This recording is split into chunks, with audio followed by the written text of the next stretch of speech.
Oi pessoal, tudo bem? Eu sou a Amanda Loretti, sou ginecologista e obstetra e hoje a gente vai falar sobre HPV e Papa Nicolau.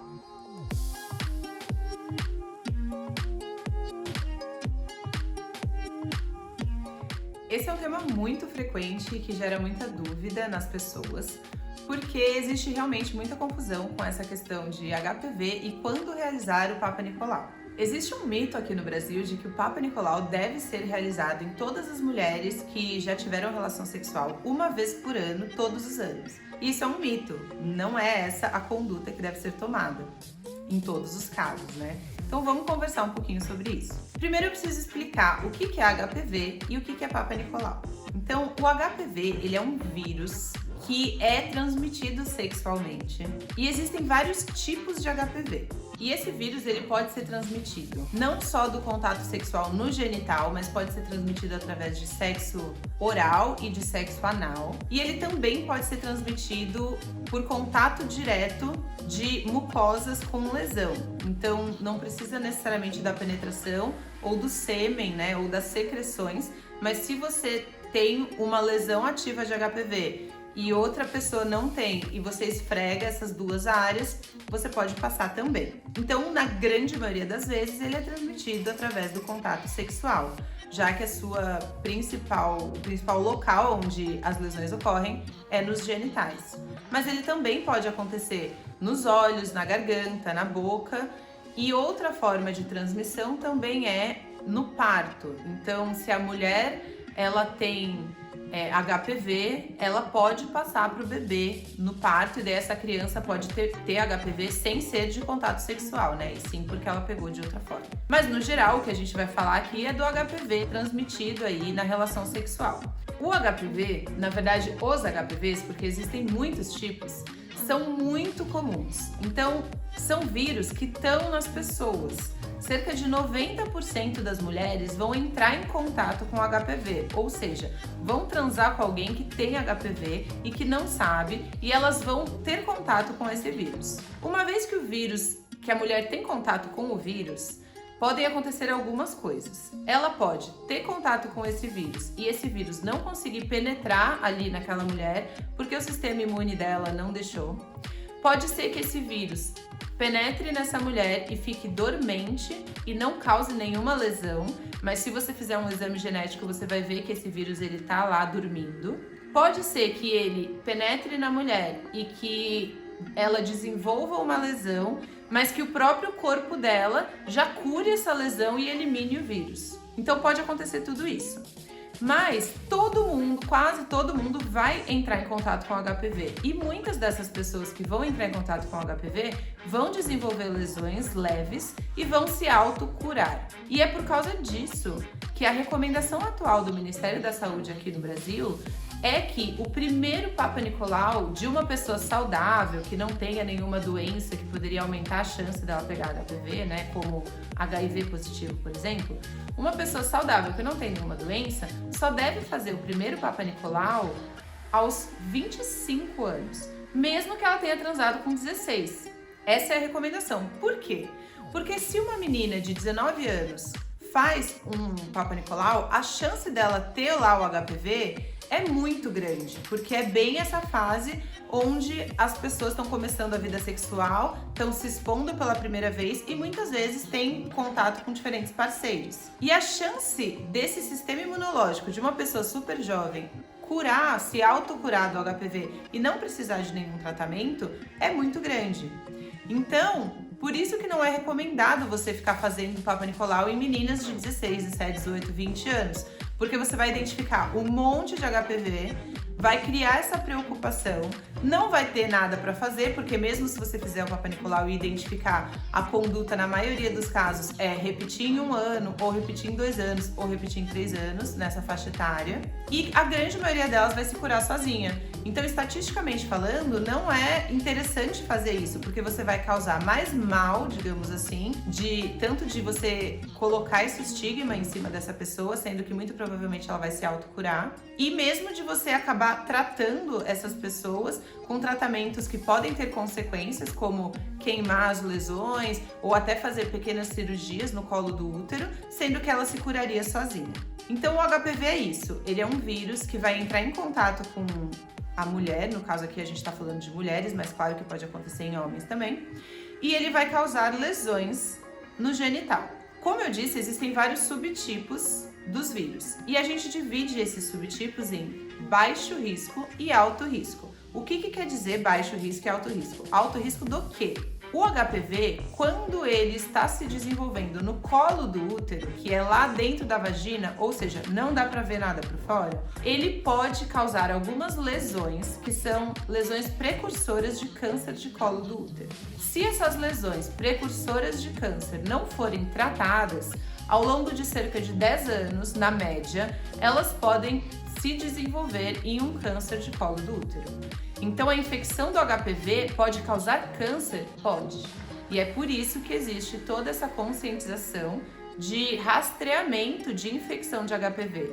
Porque não é só uma infecção que vai causar um corrimento ou que vai passar para outras pessoas, também tem isso. Mas é uma coisa muito maior, é uma coisa que pode causar um câncer, que pode causar a morte dessa mulher. A gente divide os tipos de HPV, então, em dois tipos, né? Alto risco e baixo risco. O que a gente chama de alto risco significa que tem alguns tipos genéticos de HPV que são mais propensos a causar lesões de alto grau, que são essas lesões mais prováveis de se desenvolverem em um câncer caso elas não sejam tratadas. Por outro lado, os HPVs de baixo risco são HPVs que, mesmo que a pessoa tenha ele durante muitos anos, eles vão gerar, na maioria das vezes, lesões de baixo grau, ou seja, lesões que não vão evoluir para câncer. Elas vão lá ficar só sempre baixo grau. Pode ficar repetindo tal, mas são lesões que não têm esse potencial de, em tantos anos, virar um câncer. Outra divisão também é que a gente pode pensar que tem os HPVs que causam as lesões intraepiteliais, que são os NICs ou NIVs, né? Que quem já fez aí Papa Nicolau e biópsia sabe que existe essa nomenclatura, NIC 1, 2 e 3. E existem os condilomas, que são as verrugas por HPV. São duas patologias diferentes causadas pelo mesmo vírus, mas os vírus de baixo risco geralmente causam mais condilomas e os de alto risco causam mais as lesões intraepiteliais. Então, se você tem verruga na vulva e você vai ver e é uma verruga por HPV, isso é uma prova de que você tem HPV. Daí sim você tem indicação, dependendo da sua idade, de investigar se, além dessas lesões externas que você está vendo do lado de fora, também pode ser que tenha lesões internas. Mas uma coisa interessante de saber é que os vírus mais comuns que causam condiloma são esses de baixo risco. Então, provavelmente, claro que não é certeza isso, por isso que precisa investigar, mas muitas vezes mulheres que têm condiloma, que é essa verruga externa pelo HPV, não vão ter essas outras lesões mais graves por dentro. É claro que, sendo de baixo ou de alto risco, ninguém quer ter HPV. O ideal é que você não tenha nenhuma lesão por HPV, né? Não tenha nem a lesão de baixo grau, nem a de alto grau e nem o condiloma, que é a verruga. E como que a gente faz para evitar ter contato com o HPV, já que ele é um vírus tão comum que muita gente tem? Então, se você vai transar com 5 pessoas, 4 delas vão ter HPV ou já entraram em contato com HPV. Então, é uma coisa realmente muito comum que está correndo aí na população. 2 formas principais de prevenção de você ter o vírus. Uma, sexo seguro, né? Então, assim, o HPV, ele pode ser minimizado, o contato dele, pela camisinha, mas a camisinha, ela não previne HPV. Por quê? Assim, HPV na maioria dos casos. Porque o HPV, como eu disse, ele passa pelo contato das lesões. E as lesões no homem, no caso de uma relação heterossexual, né? E mesmo nas mulheres, numa relação homossexual de mulheres, as lesões estão do lado de fora muitas vezes. Então essas verrugas, né? Elas estão no escroto, no períneo, ali na virilha, ou nos grandes lábios, na região perianal das mulheres. E se você põe uma camisinha no pênis e penetra, a região de fora vai estar encostando na sua vulva de todo jeito, então você pode pegar do mesmo jeito. E sexo seguro não é só usar camisinha, é, por exemplo, você olhar o genital do seu parceiro antes de transar com ele. E se tiver alguma lesão, alguma coisa estranha, ou mesmo uma úlcera, né, que não é o caso do HPV, mas da sífilis, se tiver uma úlcera, tiver alguma ferida ali, você não transar com essa pessoa, porque pode ser que ela tenha uma DST ativa. E a segunda forma de prevenção, que é super importante, é a vacinação. Então, hoje em dia, a gente tem vacina contra os principais vírus de HPV, principais no sentido de os principais mais responsáveis por causar câncer e os outros dois principais mais responsáveis de causar condiloma, que são os vírus que estão na maior quantidade aí correndo na população. Hoje em dia a gente tem dois tipos de vacina, a bivalente, que protege contra os dois tipos mais oncogênicos, ou seja, os dois tipos que mais causam câncer, que é o 16 e o 18. E a gente tem a quadrivalente, que protege contra 4 vírus, os 16 e 18, que são os mais comuns de causar câncer, e os outros dois mais comuns de causar condiloma.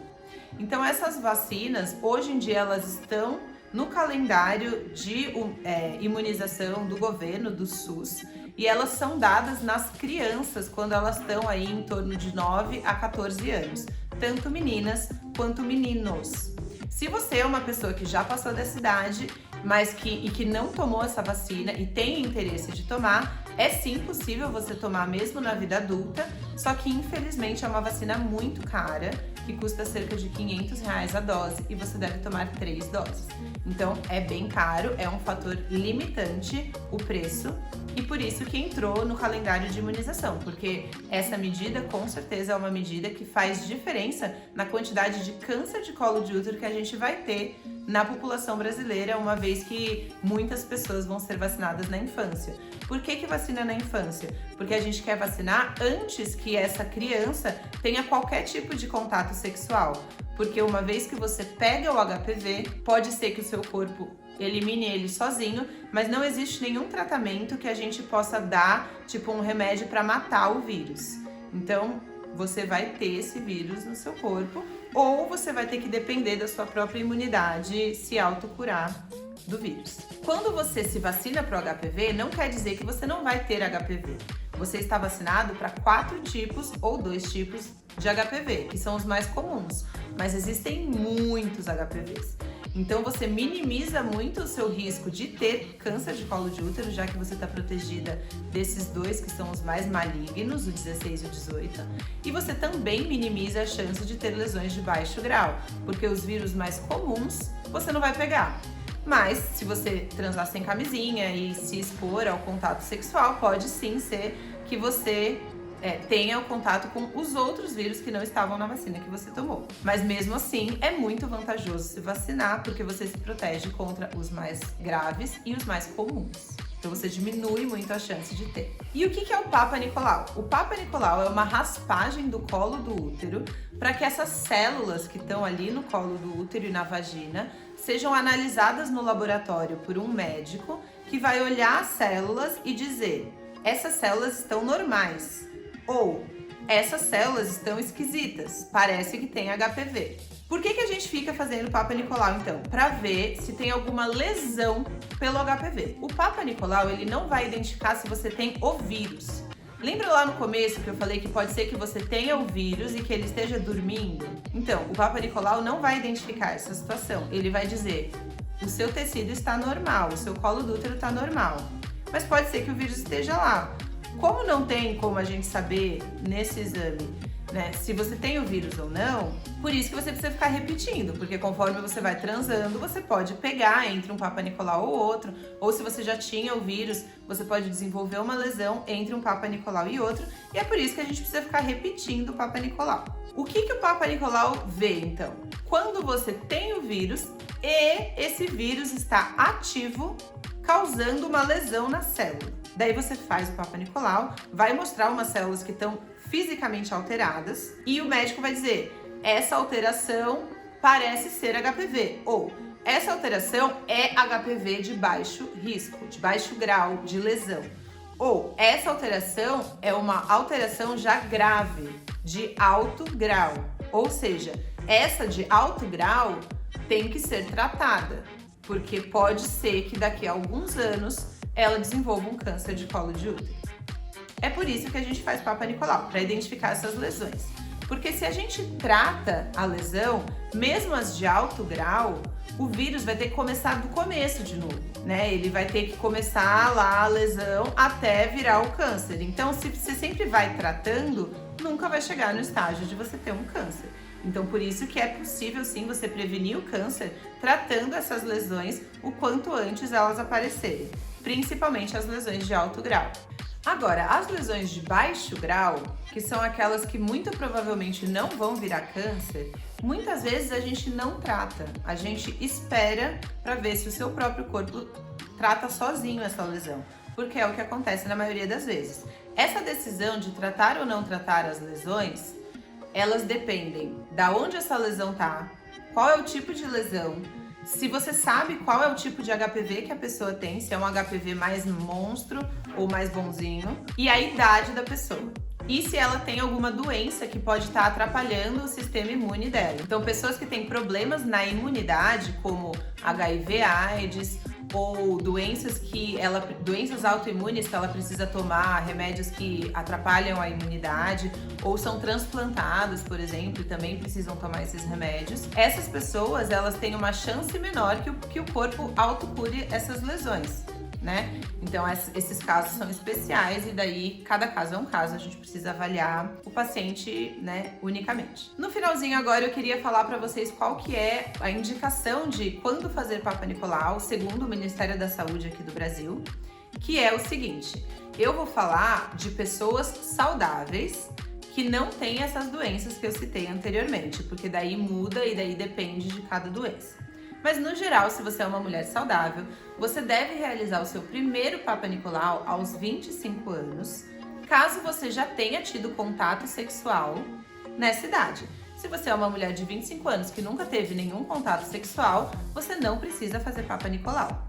Se você é uma mulher de 25 anos que teve contato sexual só com mulheres, você também precisa realizar o Papa Nicolau, mesmo que você nunca tenha tido penetração vaginal com um pênis, tá? Então, mulheres lésbicas também precisam fazer esse contato, porque você pode pegar de uma parceira mulher. Uma vez que você fez o seu primeiro Papa Nicolau, se ele estiver normal, você deve repetir em 1 ano. Se esse segundo Papa Nicolau também estiver normal, daí você só precisa repetir depois de 3 anos. Então, se você faz o acompanhamento certinho e você tem um Papa Nicolau normal, repete em 1 ano, tem um normal, você só tem que fazer a cada 3 anos. E isso só vai mudar se em algum momento você tiver um Papa Nicolau que mostre alguma alteração.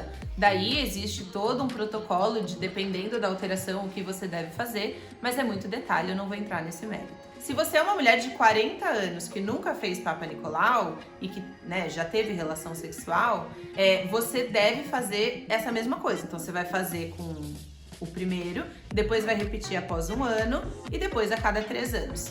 Se você até fez isso no começo da sua vida, mas já faz 5 anos que você não faz, você volta no começo e faz isso de novo. Faz, repete depois de 1 ano e depois repete a cada 3 anos. Ou seja, não precisa fazer Papa Nicolau todo ano. E por que isso? Porque você pode pensar, mas não é mais seguro? Porque daí eu vou identificar antes. Na verdade, as lesões, mesmo, né, as graves, para virar câncer, elas demoram anos. Então, assim, não é uma coisa que você vai fazer um Papa Nicolau tá normal e daí você vai fazer 1 ano depois e vai ter câncer. Não tem como acontecer isso, entendeu? A não ser casos raríssimos, né? Mas, enfim, por isso que não tem sentido você ficar fazendo o tempo todo, porque o tempo que demoraria para você pegar o vírus começar a fazer uma lesão, essa lesão ser identificada no Papa Nicolau, é um tempo que demora. E é por isso que essa é a indicação atual. É claro que se acontecer qualquer coisa estranha, se você tiver outras doenças sexualmente transmissíveis, aumenta o risco de você ter pego HPV, ou se você aparecer com condilomas, você pegou o HPV, daí, caso a caso, pode ser que mude essa frequência de exames. Mas, no geral, é essa a frequência que eu falei. Por último, eu queria falar um pouquinho sobre um outro exame, que é a colposcopia. A colposcopia é um exame que você fica em posição ginecológica e o médico vai colocar o espéculo, que é aquele bico de papagaio para abrir a vagina, para observar o seu colo do útero. Daí ele tem um aparelho que é como se fosse uma lente de aumento, um microscópio grande assim, que ele vai olhar com essa lente de aumento o seu colo em detalhes e vai jogar alguns líquidos lá dentro para ver como que o tecido responde à coloração desses líquidos. E esses líquidos, junto com o microscópio, eles aumentam a qualidade da imagem com o objetivo de que ele identifique visualmente alguma área que possa ter alguma lesão que pode ser do HPV. Quando que tem indicação de fazer colposcopia? Quando você tem um Papa Nicolau alterado. Em alguns casos de Papa Nicolau alterado, na verdade. Então, aqui em São Paulo, mas eu acredito que em muitos lugares do Brasil também, na medicina complementar, então no consultório particular ou no convênio, muitos médicos acabam pedindo colposcopia junto com o Papa Nicolau, de rotina anualmente. Então todo ano a mulher tem que ir no laboratório, ficar na posição, é um exame que demora, é um exame incômodo, que arde, que manipula o colo do útero, que muitas vezes vai indicar uma biópsia, né? E alguns médicos passam esse exame de rotina, anualmente, e isso está errado. Não tem indicação de fazer colposcopia de rotina, porque ela não é um exame de rastreamento, ela é um exame de investigação caso alguma coisa esteja errada. Então, na rotina do consultório, se for indicado, é necessário pedir o Papa Nicolau. Se esse Papa Nicolau estiver normal, não é para você fazer colposcopia. Não tem porquê. Se o Papa Nicolau estiver alterado, daí depende da sua idade e do seu histórico e de qual é a alteração do Papa Nicolau, a conduta que vai ser tomada. Essa conduta pode ser repetir o Papa Nicolau em 6 meses, repetir o Papa Nicolau em 1 ano, ou fazer uma colposcopia. Nem é toda alteração de Papa Nicolau que precisa fazer colposcopia, mas algumas precisam. Daí a colposcopia vai observar o colo, porque o Papa Nicolau alterado, ele está dizendo que tem células alteradas, mas a gente não sabe aonde estão essas células. Então a colposcopia vai olhar o colo do útero e mapear esse colo e dizer assim, aparentemente a lesão está aqui. E uma vez que a colposcopia consegue identificar a lesão, ela vai tirar um pedaço do colo do útero, fazer uma biópsia, e essa biópsia vai dar a confirmação se realmente é uma lesão de HPV ou não. E daí o tratamento vai ser indicado, quando indicado, dependendo da localização, do tamanho, da idade da pessoa, do histórico, se ela tem doenças associadas, enfim. Daí varia muito de paciente para paciente. Então, se você, mulher que está aqui assistindo esse vídeo, é aquela pessoa que o seu médico do consultório pede de rotina, todo ano, colposcopia e Papa Nicolau, saiba que você não precisa realizar esse exame. Não existe nenhum protocolo no mundo inteiro, não é uma questão de tipo, vamos economizar dinheiro no Brasil, tá? Não existe nenhum protocolo no mundo que indica colposcopia de rotina em pacientes saudáveis. Não é para fazer esse exame. Esse exame ele pode causar mais danos do que benefícios ao ser realizado de rotina. Deu para entender? É um tema um pouquinho complicado, mas espero ter tirado as principais dúvidas sobre HPV e colposcopia. Se vocês tiverem outras dúvidas, podem deixar aqui nos comentários. Se inscrevam no canal, curtam esse vídeo, por favor. E quem quiser, me segue lá no Instagram, @doutoramandaloretti, que eu tô sempre discutindo temas gerais, né, sobre ginecologia, obstetrícia e sexualidade. Então, é isso e até o próximo vídeo.